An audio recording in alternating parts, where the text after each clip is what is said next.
साबिक एमएनए सरबरा अवामी राज पार्टी जमशेद अहमद दस्ती के भाई पर फायरिंग से जमशेद दस्ती के भाई मुश्ताक दस्ती मौके पर जान बहक हो गए।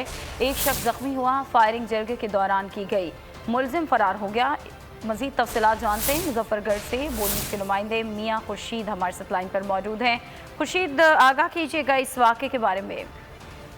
जी बिल्कुल, ये अफसोसनाक वकूआ जो है ना थर्मल चौक के साथ जो है ना बिहारी कॉलोनी है, वहाँ पर वकूफ पजीर हुआ है, जहाँ पर जमशेद अहमद दस्ती के जो भाई थे मुश्ताक दस्ती, वो एक जिरगे में बैठे हुए थे और वहाँ पर जिरगे में दो फरीकीन के दरमियान एक तनाजा था। उसकी जो है ना जिरगा हो रहा था और उसी दौरान जो है ना दूसरे जो फरीक थे उन्होंने मौके पर फायरिंग कर दी, जिससे जो है ना फायरिंग की जद में जमशेद अहमद खान दस्ती साबिक एमएनए के जो भाई है मुश्ताक खान दस्ती, वो मौके पर जो है ना जान बहक हो गए और उसके अलावा दूसरे अफराद मौजूद थे, वो भी उनमें से एक शख्स जख्मी हुआ है। जबकि वकूए की इत्तला पाकर जो मुजफ्फरगढ़ पुलिस है वो मौके के लिए रवाना है और पुलिस की भारी नफरी ने जो है ना इस वक्त चौक को घेरे में लिया हुआ है और डीपीओ मुजफ्फरगढ़ हसन इकबाल खुद जो है ना मौके पर मौजूद है और जो है ना नाकेबंदी पूरे शहर में कर दी गई है। पुलिस का यही कहना था कि मुल्जिमान की गिरफ्तारी जो है ना जल्द हो जाएगी। जी ठीक है, बहुत शुक्रिया आगाह करने के लिए।